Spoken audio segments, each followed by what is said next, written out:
Hello everyone, this is Manoj sir. I'm from Devasha International Public School. So I'm going to take you science, ठीक है? Science subject. Okay, hope you all are fine. ठीक है? So let's start with basic introduction. कि what we are going to learn in science and throughout the way what we have to learn. ठीक है? So basically we have divided science into basically four parts. Let me tell you about the four parts. That is we are going to take science as a four parts. That is physics part. Okay. Uh, till now in 8th standard we are taking science as a whole as a subject, but from now 9th standard or even for 10th or even in 11th we have to classify into three parts. That is basically there are three parts, but environment as a one more part in 9th standard. So first part is physics, second part is chemistry, okay, and third part is that is biology part, okay, and the last is environment. So in science we have total 15 chapters are there. Total 15 chapters are there. Okay, and out of which there are 5 chapters of physics. That is chapter number 8, 9, 10, 11, 12. Okay, these are the chapters of physics. In chemistry we are going to take only 4 chapters. That is chapter number 1, 2, 3, and 4. And in biology that is chapter number 5, 6, and 7. And last 3 chapters, that is of chapter number 13, 14, and 15. So that is of our environment portion. So today we are going to start with physics. That is the first chapter, motion, and I'll start with the very basic part, what actually physics is and what we study in physics. Okay? So this is all about the introduction part. That is, we have divided the subjects into 4 parts. That is physics, chemistry, biology, environment. Okay, physics, that is we have only 5 chapters. In chemistry we are going to learn 4 chapters, and in biology we are going to learn 3 chapters in environment. Okay? So let's start with the physics portion. Okay? So I've already written on the top that we are going to start with the chapter number 8, that is motion. So before starting with motion, let me tell you about something about physics. What actually is physics? The term physics and what we are going to learn in physics. Okay? So physics is actually derived from the Greek word that is fuses, Fusis. That is a Greek word. Okay? That actually means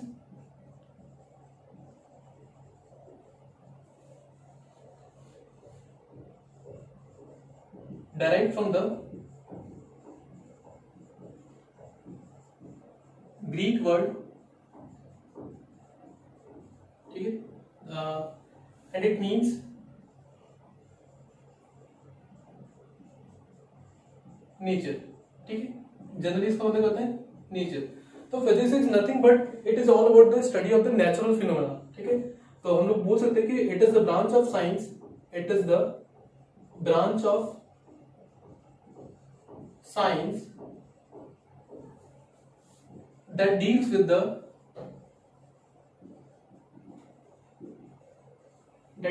the study of natural phenomena.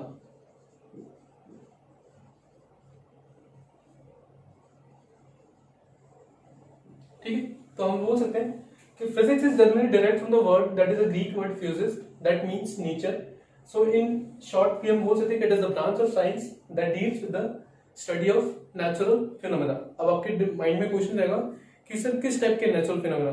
तो देखो बहुत सारे natural phenomena like falling of the body on the ground, या हम बोल सकते हैं production of sound. ठीक है, प्रोडक्शन ऑफ साउंड, या हम ये भी बोल सकते हैं कि movement of wind, that is also natural phenomena. Movement of wind, यहां हम बात करें that is revolution of planets around the sun, planets around the sun. ये अगर हम बात करें that is flow of electric current in wire, flow of electric current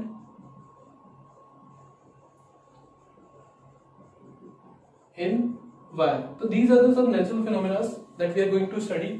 और हम जो जनरल फिजिक्स में पढ़ते हैं, that is the flowing of body on the ground, या किसी भी बॉडी का ग्राउंड पे गिरना, तो वो क्यों गिरती है, व्हाट आर द रीजंस, ठीक है, and what are the speed और what are the characteristics, production of sound, how sound is produced, ठीक है, and we have a chapter in physics also that in 9 that what is sound, sound is chapter also, या movement of wind, ठीक है, कितनी speed से movement हो रहा है, ठीक है, या फिर that is revolution of planets around the sun, what are the cause, and even not only revolution of planets around the sun but its rotation also, that also we are going to study in physics, a flow of electric current in wires, and there are so many natural phenomena are there that we are going to study in physics, ठीक है. So this is the basic part, what actually is physics and why we study physics and what is the definition that we have to keep in mind, ठीक है.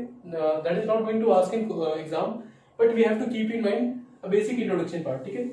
So let's start with before starting with the main chapter, let us discuss some basic things that we are going to use in the chapter, ठीक है. So the very first thing is physical quantity. सबसे first thing आएगा physical quantity, ठीक है,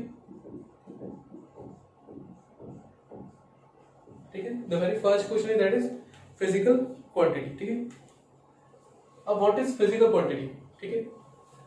simple सी बात बोले, all those quantities, ऐसी जो भी क्वांटिटीज है that can be measured are called the physical quantities. Like suppose मैं लेंथ की बात करता हूँ, suppose this is a marker, तो सपोज इसकी कुछ ना कुछ लेंथ है, तो हम बोल सकते हैं but it can be measured, तो that is a physical quantity, length is a physical quantity. तो ऑल दोज क्वांटिटीज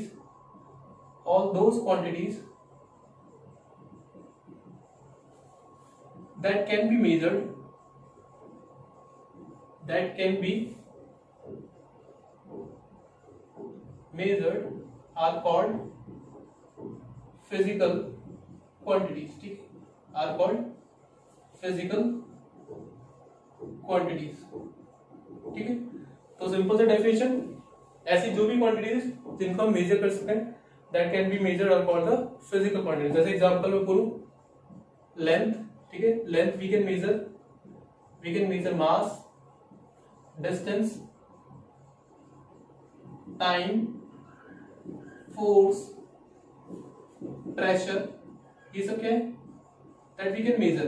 या फिर बोलो एक्सेलरेशन, ठीक है, डिस्टेंस हमने पहले देख लिया, डिस्प्लेसमेंट, ठीक है, एक्सेट्रा. तो these are the physical quantities. तो सिंपल सा definition, all those quantities which can be measured are called the physical quantities. I've given the examples length, mass, distance, time, and so many things are there, ठीक है. Now we have further classified the physical quantity into two parts. First is scalar quantity, ठीक है, scalar quantity, ठीक है, and second is vector quantity, ठीक है, second is vector quantity. Now the question comes in mind, what is scalar quantity and what is vector quantity. Scalar quantity, all those quantities which only have magnitude, that is called the scalar quantity. ऐसी जितनी भी quantities हैं, ऐसी जितनी भी physical quantities हैं जिसमें सिर्फ क्या होता है, magnitude होता है, these are called the scalar quantity. And all those quantities which have magnitude as well as direction, that is called the vector quantity.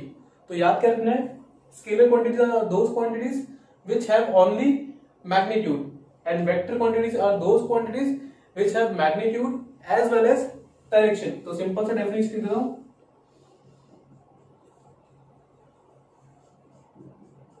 all those quantities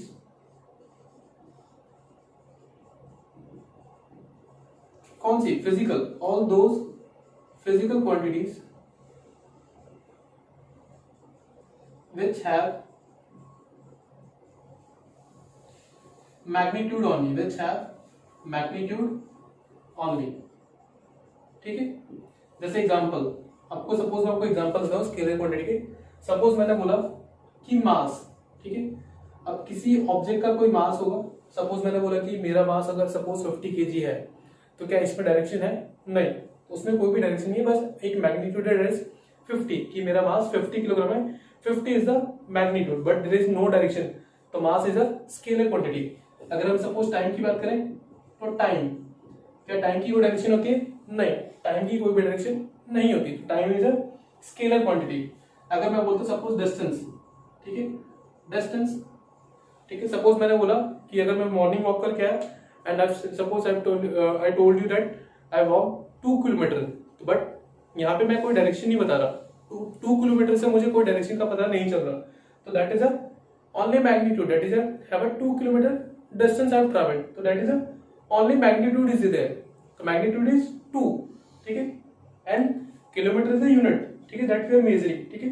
तो ये सब क्या है, फिर स्केलर क्वांटिटी है जिसमें से क्या है, एक मैग्नीट्यूड है, कोई डायरेक्शन नहीं है, ठीक है। तो सिंपल सा definition, all those physical quantities which have magnitude only are called the scalar quantity, ठीक है। और अगर हम वेक्टर क्वांटिटी की बात करें तो all those quantities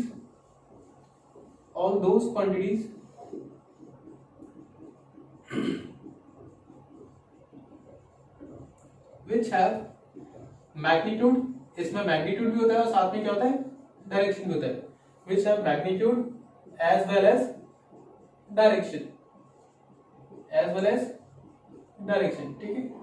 तो इस तरह की क्वांटिटी को हम क्या बोलते हैं, वेक्टर क्वांटिटी, ठीक है।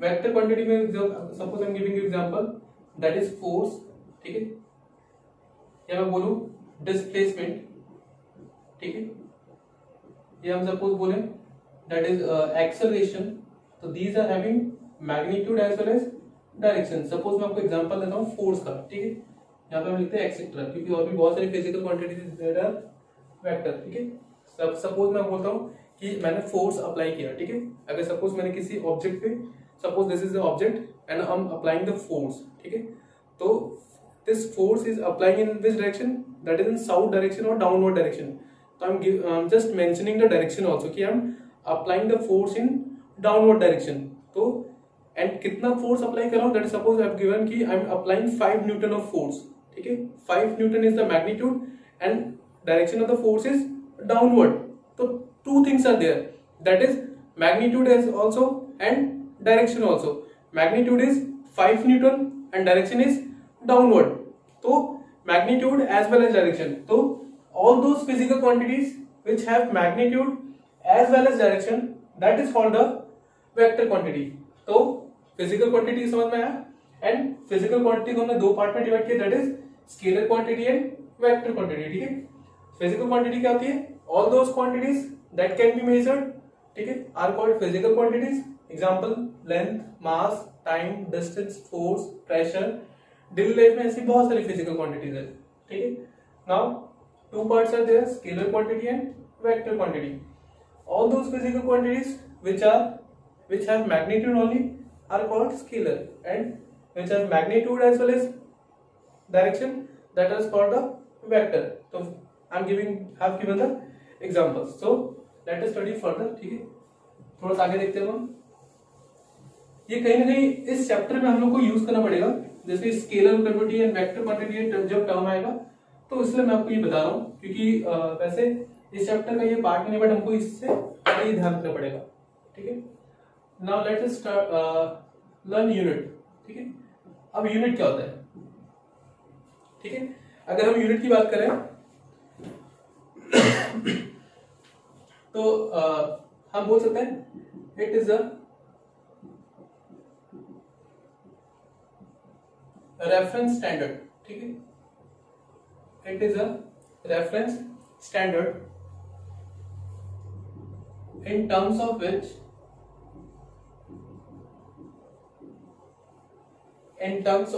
which physical quantity can be measured, in terms of which physical quantity can be measured, ठीक है। तो यूनिट इज नथिंग बट बस एक रेफरेंस ऑफ स्टैंडर्ड है, मतलब एक स्टैंडर्ड है जिसका हमने यूज किया है कहीं ना कहीं फिजिकल क्वांटिटी को मेजर करने के लिए।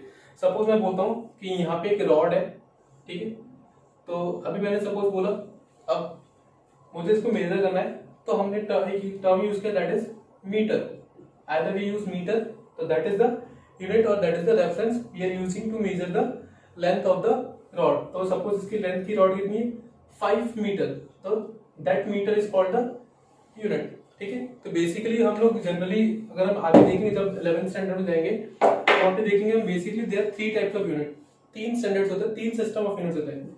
हम सिस्टम ऑफ यूनिट्स की बात करें तो बेसिकली 3 सिस्टम ऑफ यूनिट्स पढ़ते हैं, ठीक है। सिस्टम ऑफ यूनिट्स में पहले अगर हम बात करेंगे तो that is FPS, and second is CGS and third is MKS, ठीक है।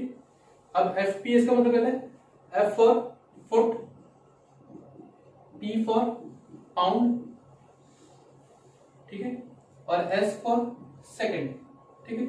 जैसे अगर ब्रिटिश की बात करें, ब्रिटेन कंट्री में वहां पे जनरली वो FPS system, measure system use करते थे, ये वाला सिस्टम ऑफ यूनिट्स यूज करते थे।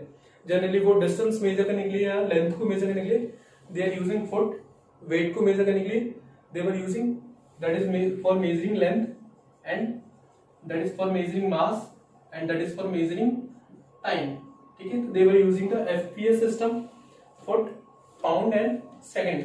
CG सिस्टम की बात करें तो that is सेंटीमीटर, ठीक है, सेंटीमीटर, या बात करूं मैं ग्राम एंड सेकंड, ठीक है।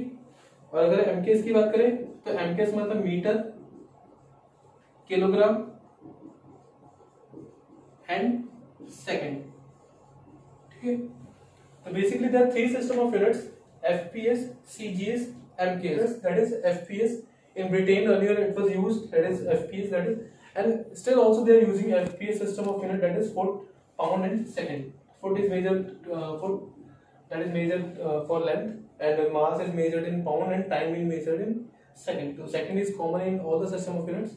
Then on earlier time we were using CGS system of units, that is centimeter, gram, second। So centimeter is used for measuring the length, mass is measured for, but it is little bit inconvenient if you have to measure the long distance, तो centimeter is little bit inconvenient, ठीक है, क्योंकि centimeter एक बहुत छोटी unit रहती है।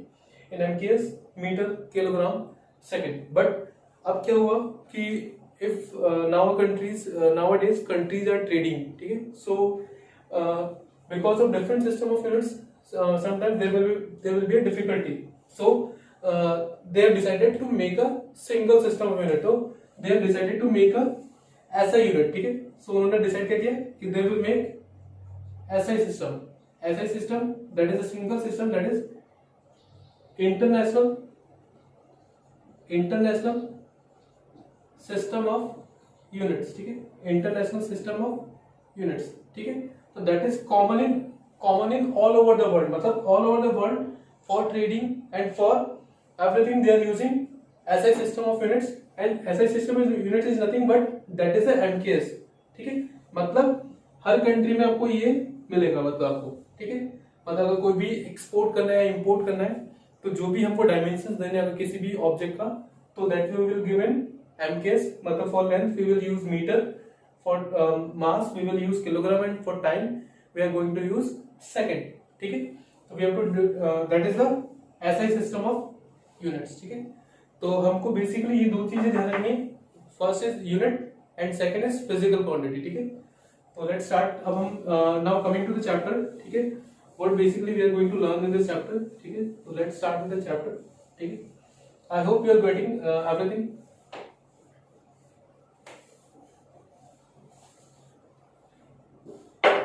ठीक है। तो now basically we are define first there two types of state of motion, ठीक है। दैट बेसिकली हम डिफाइन करेंगे पहले टू स्टेट्स ऑफ मोशन, ठीक है, टू स्टेट्स ऑफ मोशन, ठीक है। फर्स्ट ऑफ आपका स्टेट ऑफ रेस्ट, ठीक है, स्टेट ऑफ, टू स्टेट्स की बात करेंगे अगली। फर्स्ट ऑफ आपका state of rest and second होगा स्टेट ऑफ मोशन, ठीक।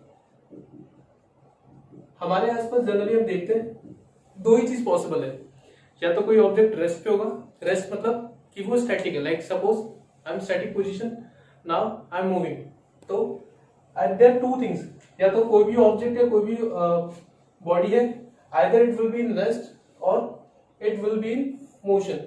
सो अब ये चीज पता कैसे चलेगी कि कोई ऑब्जेक्ट रेस्ट पे है या, तो या फिर तो so we were discussing that state of rest either the object is in state of rest or state of motion. So how we will come to know that an object is in state of rest or in motion? Suppose, तो अगर हम simple सा define करें, if an object changes, if an object do not changes its position with respect to time. Suppose मैंने बोला कि suppose अभी कोई object है ये ना, ठीक है, at time क्या हो रहा है 0 सेकंड पे suppose object है यहाँ पे है, मतलब initially the object is here. अब आफ्टर 5 सेकेंड्स, ठीक है, now t equals to 5 second, ये ऑब्जेक्ट है अभी भी यहीं पे ही है, तो मतलब we can say that with respect to time it is at the same place, मतलब ये मोशन नहीं कर रहा है, मतलब मैं बोलूं कि इसने अपनी पोजीशन चेंज नहीं की है, तो we can say that that object is in rest, मतलब ये with respect to time it's not changing its position. तो हम क्या बोलेंगे, if an object do not changes its position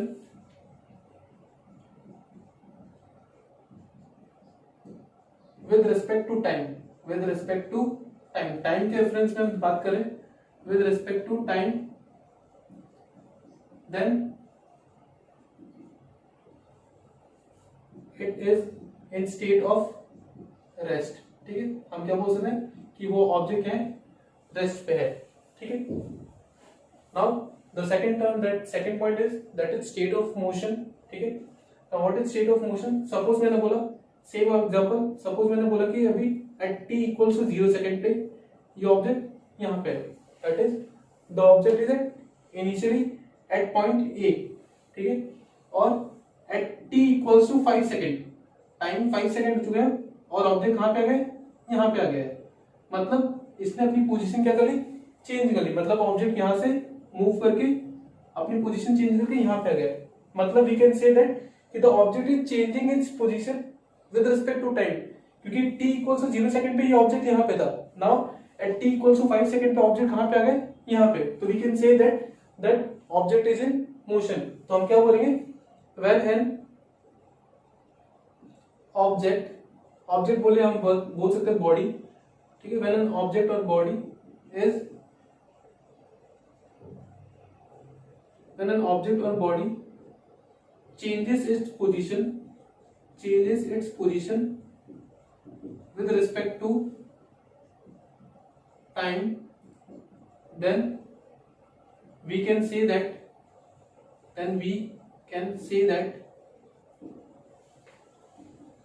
object is in state of motion. Okay? State of motion. ठीक है, तो there we have to basically learn two states, that is state of rest and state of motion. ठीक है, if an object is do not changes its position with respect to time, then we can say that object is in rest position or static position. ठीक है, rest बोल सकते हैं या हम बोल सकते हैं स्टैटिक पोजीशन. ठीक है, ये भी ध्यान रखना आपको. और state of motion, when an object changes its position with respect to time, then we can say that an object is in state of motion. ठीक है, so further, ठीक है, आगे बढ़ते हैं. So basically we are going to now learn two parts, that is two different things. ठीक है, अभी तक हम 8 स्टैंडर्ड तक से हम डिस्टेंस की बात कर रहे थे.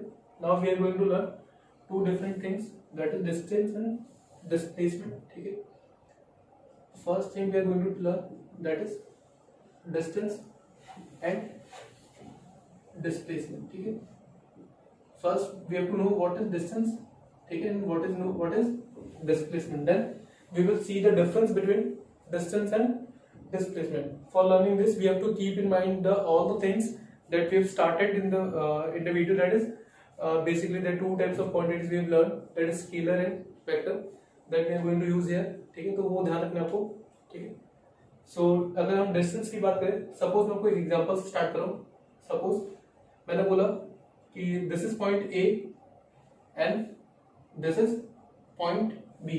ठीक है, देयर 3 पर्सन 1 है जो P1. सपोज मैंने बोला कि पर्सन 1 को मैंने डिनोट कैसे किया कि वो A से B पे गया, but he is travelling like this. ठीक है, एक जिगजैग पाथ उसने कंसीडर किया. ठीक है, तो दिस इज पर्सन P1, ठीक है, और मैंने बोला सपोज ये रूट 1 है, ठीक है, दिस इज रूट 1, ठीक है। एक दूसरा पर्सन है जो कुछ इस तरीके से जा रहा है, वो भी A से B पे गया है बट उसने इस तरह का पाथ ट्रैवल किया, ठीक है, तो वो ऐसे करके गया है, ठीक है। तो दिस इज पर्सन 2, ठीक है, and this is the route number 2। Now there is a third person जो कैसे ट्रैवल कर रहा है, वो बिल्कुल स्ट्रेट गया यहां से, तो this is person number 3 and this is the route number 3, ठीक है। सो अगर हम बात करें इन तीनों केस की बात करते हैं, this is the case number 1, this is the case number 2 या this is the case number 3, in all the 3 cases is the distance is same? नहीं, इन तीनों केस में डिस्टेंस सेम नहीं होगा, बिकॉज यहां पे शायद सबसे ज्यादा डिस्टेंस किसमें होगी, अगर हम डिस्टेंस की बात करते हैं तो सबसे ज्यादा डिस्टेंस किसमें होगी, R1 वाले रूट में, उससे कम R2 में, एंड उससे कम सबसे कम किसमें होगी, R3 में, ठीक है। क्योंकि और जो भी पर्सन है सब में क्या है, एक अलग अलग पाथ लेंथ कवर की, यहाँ पे सबसे ज्यादा लेंथ होगी क्योंकि एक जिगजैग पाथ है और यहाँ पे एक स्ट्रेट लाइन डिस्टेंस है, तो यहाँ पे path as compare to the path में थोड़ी सी कम होगी और यहाँ पे पाथ सबसे ज्यादा होगी। सपोज मैंने बोला कि ये डिस्टेंस कितनी, सपोज मैंने बोला ये 10 किलोमीटर है, ठीक है, और ये कितनी थी, R2 कितनी थी, 8 किलोमीटर, और R3 का भी सपोज सबसे कम होगी, दैट इज 5 किलोमीटर। तो डिस्टेंस की बात करते हैं तो डिस्टेंस इज नथिंग, तीनों के केस में डिस्टेंस क्या होगा, अलग अलग होगा, क्योंकि ये सब में जो पाथ लेंथ है वो अलग अलग है। तो distance is nothing but it is the actual path length covered by an object. मैं बोलूं कि इट क्या है कि मैंने जितना भी पाथ लेंथ कवर किया, मैंने जितना भी पाथ कवर किया उसकी जो भी लेंथ है वो हमारा क्या होता है, डिस्टेंस होता है। लेकिन अगर हम बात करें डिस्प्लेसमेंट की, तो डिस्प्लेसमेंट में क्या होता है, डिस्प्लेसमेंट जो भी मेरा इनिशियल पोजीशन है जहां से मैं चलना स्टार्ट कर रहा हूं और जो भी मेरा फाइनल पोजीशन है जहां पे मुझे जाना है, जो भी मेरा डेस्टिनेशन है, उसके बीच में जो भी शॉर्टेस्ट डिस्टेंस होता है, initial position, this is your initial position, ठीक है, and this is your final position जहां पे आपको पहुंचना है, ठीक है। तो the shortest distance between initial position and final position is called the displacement. चाहे मैं इस वाले पाथ से ट्रेवल करूं, चाहे मैं इस वाले पाथ से ट्रेवल करूं, या चाहे मैं इस वाले रूट से ट्रेवल करूं, मेरा डिस्प्लेसमेंट हमेशा क्या रहेगा, 5 किलोमीटर ही रहेगा, ठीक है। आप कोई सा भी रूट सिलेक्ट करो, आप इस वाले रूट से जा रहे हो तब भी आपका डिस्प्लेसमेंट 5 किलोमीटर रहेगा, और अगर आप इस वाले रूट से ट्रेवल करके जा रहे हो तब भी आपका डिस्प्लेसमेंट क्या रहेगा, 5 किलोमीटर। और अगर आप ए से बी डायरेक्टली जा रहे हो स्ट्रेट लाइन में तब भी आपका डिस्प्लेसमेंट क्या रहने वाला है, 5 किलोमीटर। तो displacement is nothing but it is the shortest distance between initial position and the final position. But हम जब डिस्टेंस की बात कर रहे थे तो डिस्टेंस तीनों केस में अलग था। यहां से अगर मैं ये वाले पाथ से ट्रेवल करके जा रहा हूं तो मैंने कितना डिस्टेंस ट्रेवल किया, 10 किलोमीटर, और अगर मैं इस वाले डिस्टेंस इस वाले रूट से जा रहा हूं तो मेरा डिस्टेंस कितना होता, 8 किलोमीटर, और अगर मैं A to B डायरेक्टली जाता तो मेरा डिस्टेंस कितना होता, 5 किलोमीटर। लेकिन डिस्प्लेसमेंट के केस में ऐसा नहीं होगा। डिस्प्लेसमेंट के केस में हमेशा जो भी इनिशियल पोजीशन है और फाइनल पोजीशन है उसके बीच की जो शॉर्टेस्ट डिस्टेंस होगी, और वो शॉर्टेस्ट डिस्टेंस क्या होगी, एक बिल्कुल स्ट्रेट लाइन, इनिशियल और फाइनल के बीच में बिल्कुल जो स्ट्रेट लाइन होगी वो उसके बीच की शॉर्टेस्ट डिस्टेंस होगी, तो वो क्या हो जाएगा, डिस्प्लेसमेंट। तो सबसे पहला पॉइंट हम लिखते हैं यहाँ पे कि डिस्टेंस के लिए, ठीक है। तो ये एग्जांपल आई होप समझ में आएगा आपको, ठीक है। तो डिस्टेंस के लिए हम फर्स्ट पॉइंट लिखे तो it is the actual path length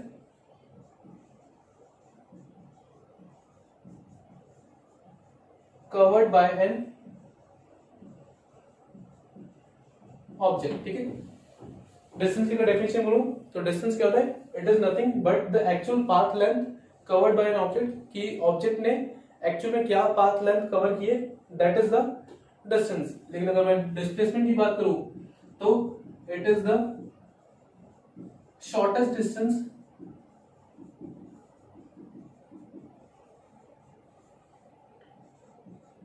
between initial position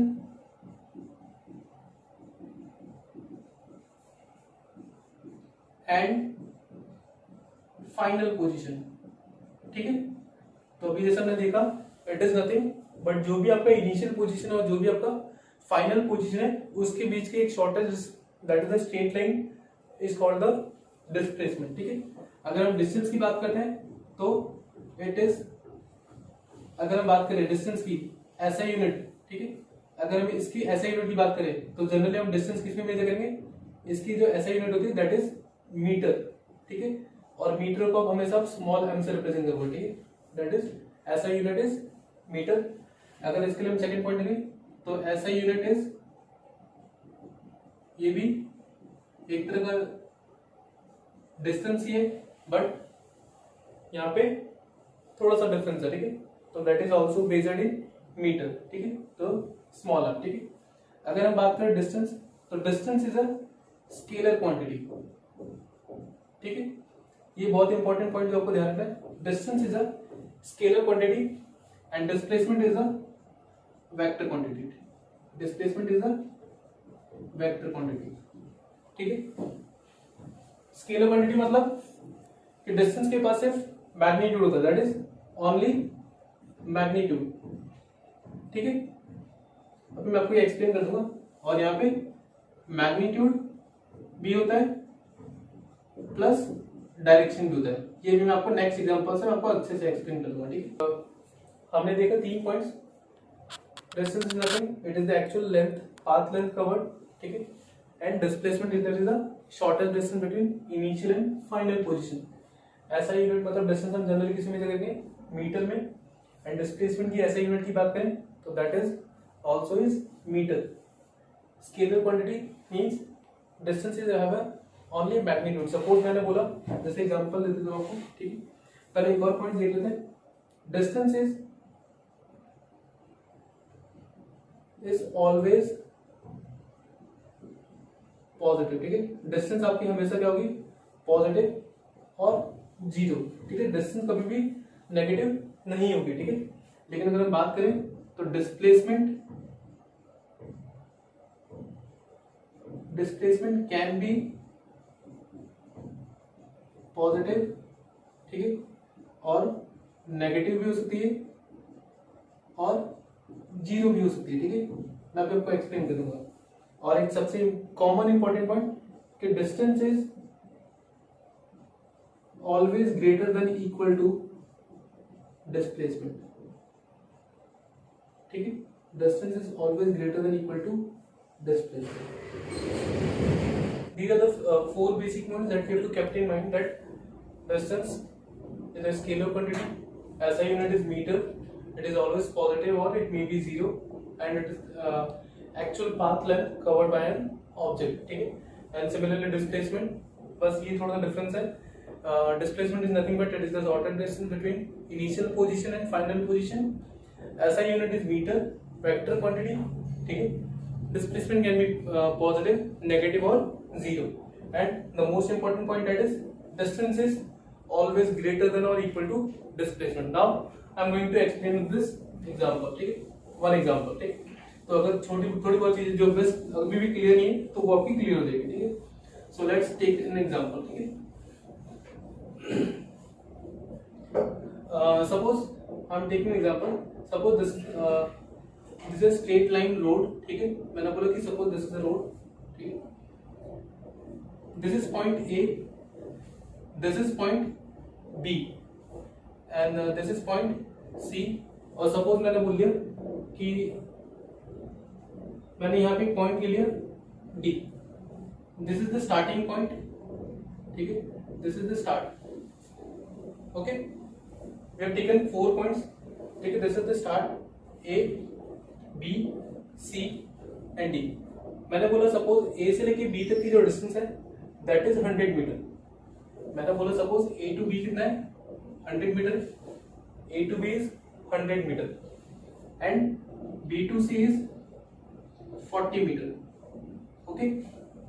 and मैंने बोला सपोज A से लेके जो D तक की डिस्टेंस है, ठीक है, suppose I have considered it, suppose that it is 30 metre, ठीक है। तो हम सब केस में हम लोग डिस्टेंस और डिस्प्लेसमेंट कैलकुलेट करने वाले हैं, ठीक है, डिस्टेंस कैलकुलेट करेंगे और डिस्प्लेसमेंट कैलकुलेट करेंगे, ठीक है।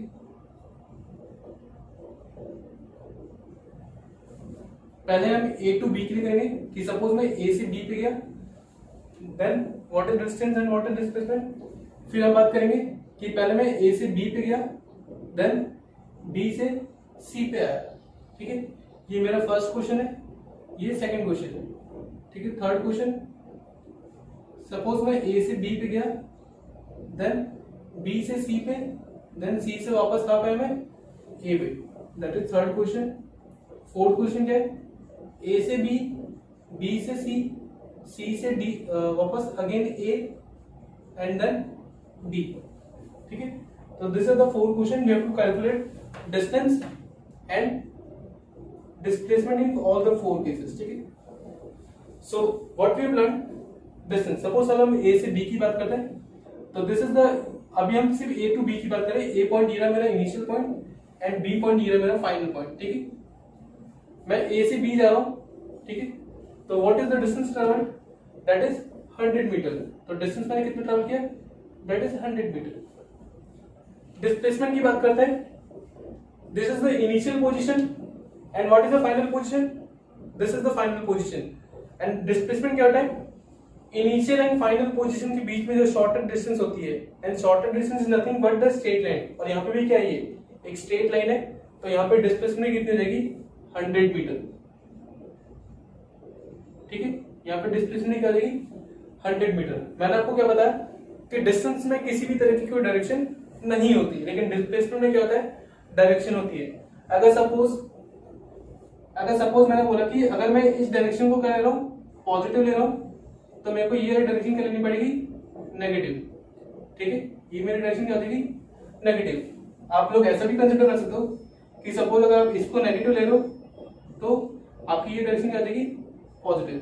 तो मैंने अभी इस केस में मैंने इस डायरेक्शन को पॉजिटिव ले रखा है और इस डायरेक्शन को मैंने क्या ले रखा है, नेगेटिव ले रखा है, ठीक है।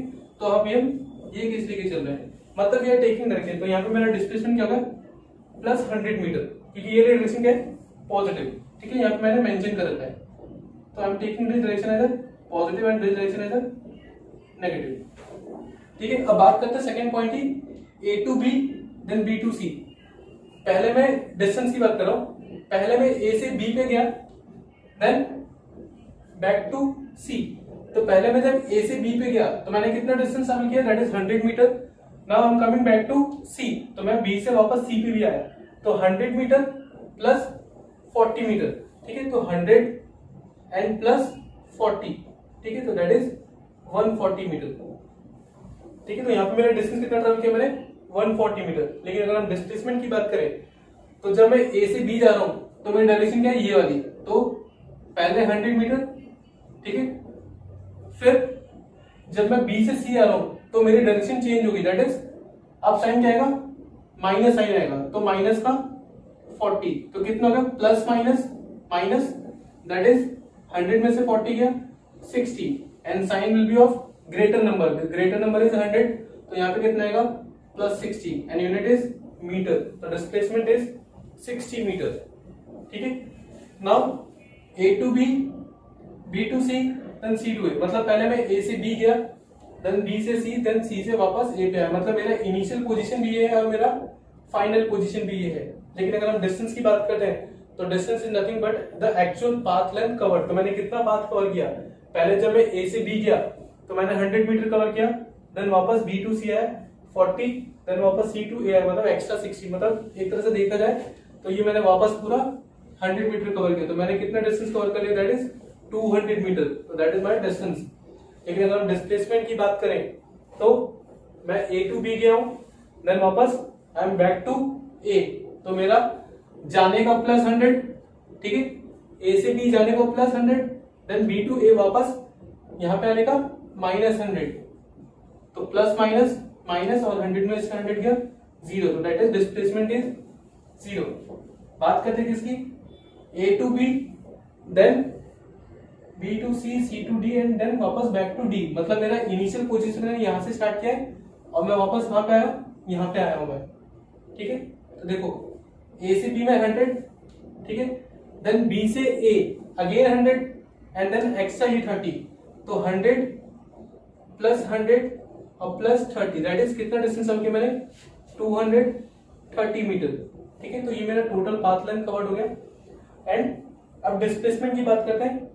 तो देखो ए से बी गया तो कितना +100, देन B2 कहां पे आया मैं D पॉइंट पे आया, B से मैं कहां पे आया D पॉइंट पे, तो ये तो 100 और साथ में ये कितना एक्स्ट्रा 30, लेकिन डायरेक्शन कैसी ऐसे डायरेक्शन में, तो मेरा माइनस का 130, तो माइनस का 130 तो कितना आ जाएगा प्लस माइनस माइनस, तो that will be 30 metre and sign will be of greater number मतलब माइनस। ठीक है, तो देख लो इस केस में देख लो डिस्टेंस, देखो यहाँ पे भी पॉजिटिव है, यहाँ पे भी पॉजिटिव है, यहाँ पे भी पॉजिटिव है और यहाँ पे भी पॉजिटिव है, बट इस केस में देखो मैंने आपको बोला था displacement can be positive, can be negative और कैन बी जीरो। तो देखो फर्स्ट केस में डिस्प्लेसमेंट पॉजिटिव आ रहा है, यहाँ पे भी पॉजिटिव, देखो यहाँ पे आपको जीरो देखने को मिला और यहाँ पे क्या है नेगेटिव भी आ रहा है, और ये माइनस और प्लस क्या शो कर रहे हैं, ये आपकी डायरेक्शन को शो कर रहे हैं। ठीक है, जब मैं इस डायरेक्शन में जा रहा था तो साइन क्या था प्लस था, और जब मैं इस डायरेक्शन में जा रहा हूँ तो साइन क्या है नेगेटिव, तो plus minus is nothing but it shows the direction, so it is all about distance and displacement. ठीक है, और आपको ध्यान के रखना है डिस्टेंस हमेशा डिस्प्लेसमेंट से ज्यादा होता है। ठीक है, ध्यान रखना, जैसे अगर मैं सिर्फ A to B की बात करूं तो देखो यहाँ पे इस केस में ये दोनों क्या है इक्वल है। ठीक है, दूसरे केस में बात करें तो देखो यहाँ पे डिस्टेंस क्या है डिस्प्लेसमेंट से ज्यादा है। थर्ड केस की बात करूं मैं तब भी देखो डिस्टेंस क्या है डिस्प्लेसमेंट से ज्यादा है। फोर्थ केस बात करें तब भी distance is 230 metre, displacement is 30 metre, तो ये भी ज्यादा, मतलब इन शॉर्ट अगर हम बोले कि distance is always either it is equal to और greater than equal to displacement. ठीक है, तो आपको ये पॉइंट ध्यान रखना है। ठीक है, so this is all about distance and displacement. In next class we are going to start with some questions of books, and we will start further with the speed and velocity and further concepts. ठीक है, तो एक बार just revise all these things. ठीक है, thank you.